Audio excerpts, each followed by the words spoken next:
Welcome back to my channel fine maths classes. So ഇന്നത്തെ ക്ലാസ്സിൽ നമ്മൾ പഠിക്കുന്നത് സെക്കൻഡ് ചാപ്റ്റർ പോളിനോമിയൽസിൻ്റെ എക്സാമ്പിൾ നമ്പർ 4 ആണ്.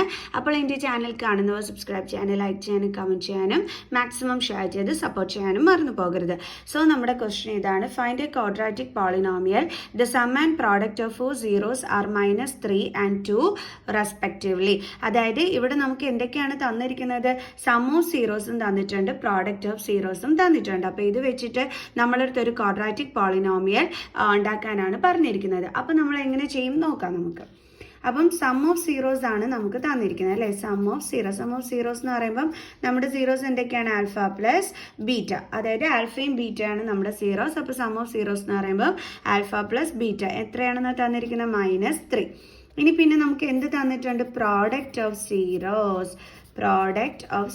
നമ്മുടെ സീറോസ് ആൽഫയും ബീറ്റയാണ്. അപ്പോൾ alpha into beta is equal to എത്രയെന്നാണ് തന്നിരിക്കുന്നത്? 2.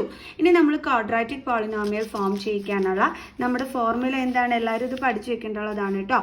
എന്താണെന്ന് അറിയാം, നമ്മുടെ formula x² minus alpha plus beta into H plus alpha beta. Okay, ഇനി ഇതിനകത്തോട്ട് നമുക്ക് ഈ വാല്യൂസ് സബ്സ്റ്റിറ്റ്യൂട്ട് ചെയ്ത് കൊടുത്താൽ മതി. അപ്പോൾ x² minus alpha plus beta എന്താണ്? -3. Okay, into X plus alpha beta എന്താണ്? 2.